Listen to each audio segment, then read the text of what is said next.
Максимум 3-4 недели. Дональд Трамп озвучил, сколько может продлиться активная фаза операции в Иране, и выступил с обращением к нации. Лондон разрешил Соединенным Штатам использовать британские базы для операций против Ирана и привлекает украинских специалистов для сбивания беспилотников. В Тегеране прошла траурная церемония в память о верховном лидере Ирана Али Хаминеи. Черные флаги вывешены на всех мечетях и перекрестках.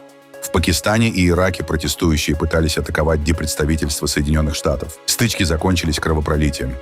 Цены на нефть могут подскочить до $100 за баррель. Ряд стран уже начали оценивать запасы сырья. А теперь об этом подробно и по делу. Это один день. Подпишитесь, поставьте лайк этому видео и оставьте свой комментарий. Заранее спасибо и начинаем.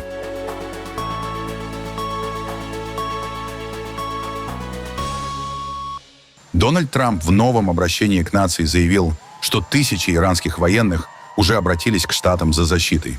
Президент подчеркнул, что боевые операции Соединенных Штатов будут продолжаться в полном объеме и продлятся до тех пор, пока поставленные Вашингтоном цели не будут достигнуты. По словам президента, эти цели очень серьезные. Дональд Трамп заявил, что в ходе операции против Ирана, вероятно, возможны новые потери среди американских военных. При этом он подчеркнул, что Штаты отомстят за гибель 3 военнослужащих и нанесут самый суровый удар террористам, которые вели войну против цивилизации. За последние 36 часов Соединенные Штаты и их партнеры провели операцию Epic Fury, одну из крупнейших, самых сложных и самых масштабных военных наступательных операций, которые когда-либо видел мир. Никто ничего подобного не видел. Мы нанесли удары по сотням целей в Иране, включая объекты Корпуса стражей Исламской революции и системы противовоздушной обороны Ирана. Только что было объявлено, что мы уничтожили 9 кораблей, а также их судостроительный объект. И все это буквально за считанные минуты. Бывший верховный лидер Ирана Аятолла Хаминеи мертв. Этот жалкий и порочный человек был ответственен за кровь сотен и даже тысяч американцев и за убийство бесчисленных тысяч невинных людей во многих странах. Прошлой ночью по всему Ирану были слышны голоса иранского народа, которые, как сообщалось, ликовали и праздновали на улицах, когда было объявлено о его смерти. Все военное командование также ликвидировано, и многие из них хотят сдаться, чтобы спасти свои жизни. Они хотят иммунитета. Они звонят тысячами. Боевые операции продолжаются в полную силу и будут продолжаться до тех пор, пока все наши цели не будут достигнуты. У нас очень серьезные цели. Они могли бы сделать что-то 2 недели назад, но просто не смогли. Ранее сегодня Центральное командование Соединенных Штатов сообщило, что 3 военнослужащих Соединенных Штатов погибли в бою. Как единая нация, мы скорбим по настоящим американским патриотам, которые принесли высшую жертву ради нашей страны. Даже несмотря на то, что мы продолжаем праведную миссию, ради которой они отдали свои жизни. Мы молимся о полном выздоровлении раненых и выражаем нашу огромную любовь и вечную благодарность семьям погибших. И, к сожалению, вероятно, будут еще жертвы. До окончания конфликта такова реальность. Вероятно, будут еще, но мы сделаем все возможное, чтобы этого не произошло. Но Америка отомстит за их смерть и нанесет самый сокрушительный удар террористам, которые ведут войну, по сути, против цивилизации. Они ведут войну против самой цивилизации. Наша решимость, как и решимость Израиля, никогда не была сильнее. Америка сейчас снова является самой богатой и самой могущественной страной в мире, с большим отрывом. Но единственная причина, по которой мы наслаждаемся тем качеством жизни, свободой и безопасностью, которые у нас есть, заключается в том, что мы делали то, что другие не способны делать. И это благодаря воинам, которые готовы отдать свои жизни, чтобы сражаться с нашими врагами. И они сражаются лучше всех. Иранский режим, вооруженный ракетами большой дальности и ядерным оружием, представлял бы серьезную угрозу для каждого американца. Мы не можем позволить стране, которая создает террористические армии, обладать таким оружием, которое позволило бы ей шантажировать мир своей злой волей. Мы не допустим этого. Этого не произойдет ни с нами, и мы не позволим этому произойти с другими. У Соединенных Штатов самые сильные вооруженные силы, какие когда-либо видел мир. Я восстановил наши вооруженные силы в свой первый срок. Никогда еще не было армии, подобной той, которой мы располагаем. И, откровенно говоря, никто даже близко не стоит рядом. Но сейчас мы используем эту армию во благо. Мы хотим использовать ее для благой цели. Мы проводим эту масштабную операцию не только для того, чтобы обеспечить безопасность нашего времени и места, но и для наших детей и их детей. Так же, как наши предки делали это для нас много лет назад. Это долг и бремя свободного народа. Эти действия правильны. И они необходимы для того, чтобы американцам никогда не пришлось столкнуться с радикальным, кровожадным террористическим режимом, вооруженным ядерным оружием и множеством угроз. Почти 50 лет эти злые экстремисты атаковали Соединенные Штаты, скандируя лозунги «Смерть Америке» или «Смерть Израилю», или и то, и другое. Они являются главным государственным спонсором терроризма в мире. Мы — величайшая и самая могущественная нация в мире. Поэтому мы можем что-то сделать в ответ на их действия. Эти невыносимые угрозы больше не будут продолжаться. Я вновь призываю корпус стражей Исламской революции, иранских военных и полицию сложить оружие и получить полный иммунитет, или столкнуться с неминуемой смертью. Это будет неминуемая смерть, и это будет некрасиво. Я обращаюсь ко всем иранским патриотам, которые жаждут свободы. Воспользуйтесь этим моментом. Будьте смелыми, будьте решительными, будьте героическими и верните себе свою страну. Америка с вами. Я дал вам обещание и выполнил его. Остальное будет зависеть от вас. Но мы будем рядом, чтобы помочь. Спасибо. Да благословит Бог наших невероятных воинов, и да благословит Бог Соединенные Штаты Америки. Спасибо. Лондон разрешил Соединенным Штатам использовать британские базы для операций против Ирана, однако сама Британия участвовать в этих ударах не будет. Такое заявление сегодня сделал премьер-министр Великобритании Кир Стармер. Кроме того, он рассказал, что Лондон также привлечет экспертов из Украины для сбивания иранских беспилотников в Персидском заливе. У нас в воздухе британские самолеты в рамках скоординированных оборонительных операций, которые уже успешно перехватили иранские удары. Но единственный способ остановить угрозу — это уничтожить ракеты у источника, на их складах хранения или пусковых установках, с которых запускались ракеты. Соединенные Штаты Америки обратились с просьбой о разрешении использовать британские базы для этой конкретной и ограниченной оборонительной цели. Мы приняли решение удовлетворить эту просьбу, чтобы предотвратить запуск Ираном ракет по всему региону, убийство невинных гражданских лиц, создание угрозы для жизни британцев и удары по странам, которые не участвуют в конфликте. Мы также привлечем экспертов из Украины вместе с нашими собственными специалистами, чтобы помочь партнерам из стран Персидского залива сбивать иранские дроны, которые их атакуют.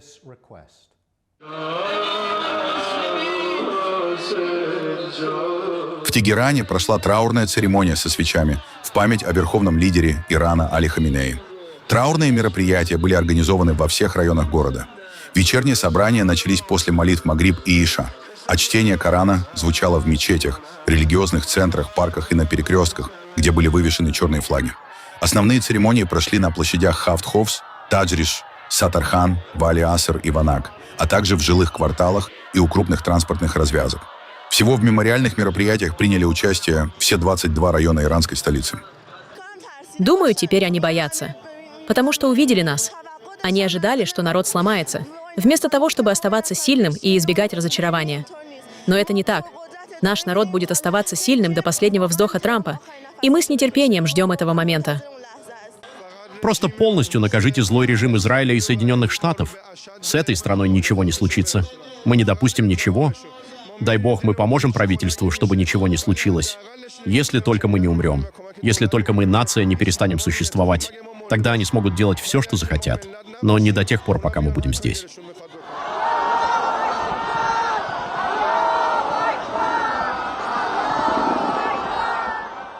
Цахал опубликовал видео атак, в ходе которых на территории Ирана были атакованы пусковые установки с баллистическими ракетами, а также система ПВО.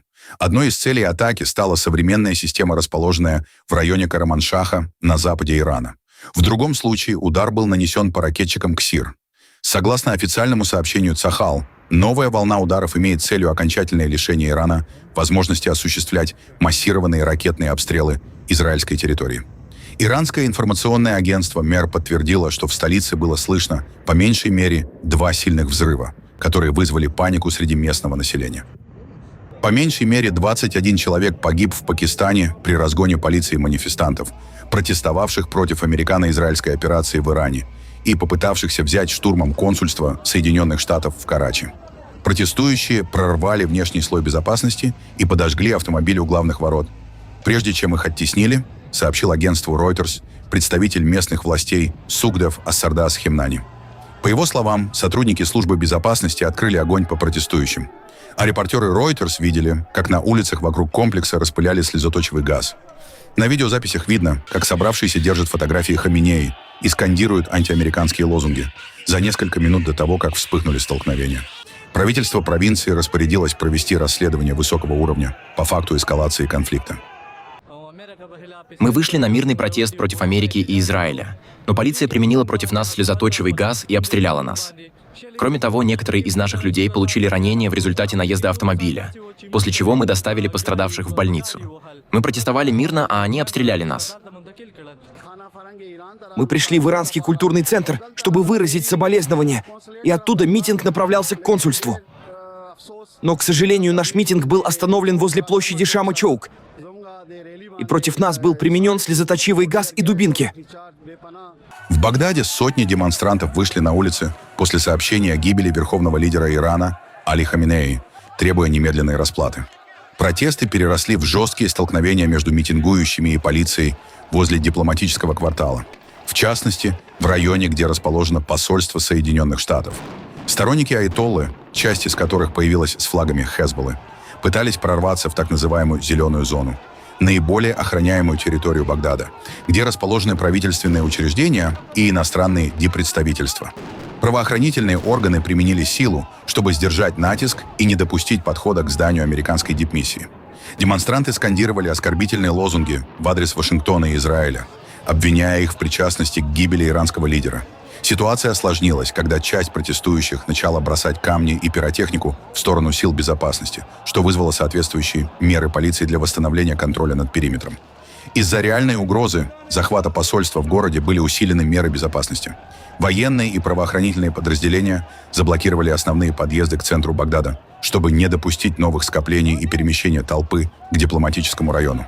Персонал иностранных дипмиссий получил инструкции по действиям в чрезвычайных ситуациях, а полиции удалось оттеснить основную массу протестующих от охраняемой зоны. Несмотря на это, напряженность в городе остается высокой из-за постоянных призывов к новым акциям протеста. Иран продолжает атаковать своих соседей – Объединенные Арабские Эмираты, Кувейт, Бахрейн, Оман. В воскресенье КСИР атаковали порт Дукм и нефтяной танкер у побережья султаната Оман. Это первые атаки на страну, выступавшую посредником в переговорах между Вашингтоном и Тегераном с начала ответной кампании Ирана. Позднее власти Омана сообщили об атаке КСИР на танкер. Экипаж эвакуирован, 4 моряков получили ранения. Во второй половине дня в воскресенье выяснилось, иранские силы атаковали танкер Skylight в Ормузском проливе, после чего судно загорелось и начало тонуть. По официальной версии Тегерана, оно было поражено за якобы незаконный проход через пролив, который иранцы объявили закрытым в одностороннем порядке. А потом появились неожиданные подробности. На борту танкера находились 20 человек, 15 граждан Индии и 5 иранцев. Все были эвакуированы, 4 получили ранения. Танкер Skylight находится под санкциями Вашингтона. По данным американских властей, судно входит в так называемый теневой флот Ирана и используется для перевозки иранской нефти через Персидский залив. Также в воскресенье корреспонденты France Press сообщили о взрывах в Дубае, Манаме и Дохе. В южной части катарской столицы был виден густой черный дым. В Дубае 2 человек пострадали после падения обломков перехваченных дронов на жилые дома.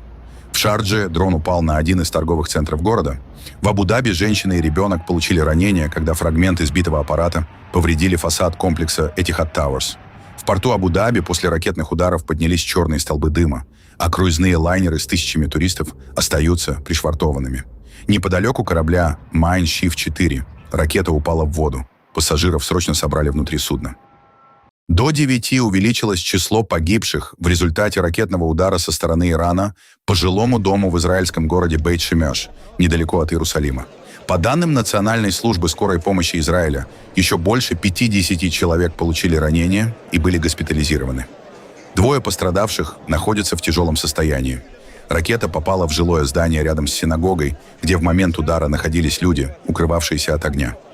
На место удара стянуты крупные силы службы тыла, медицинские бригады, пожарные и спасательные команды. Часть пострадавших пришлось извлекать из-под завалов разрушенного здания. Некоторых жителей эвакуировали из поврежденных квартир. Раненых доставили в больницы. Рядом с местом удара на шоссе были развернуты реанимобили и дополнительные машины скорой помощи.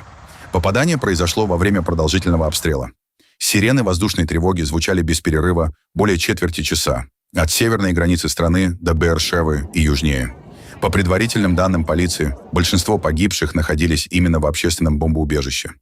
Заместитель начальника полиции округа Иерусалим Авшалом Пелет предположил, что произошел прямой удар по сооружению.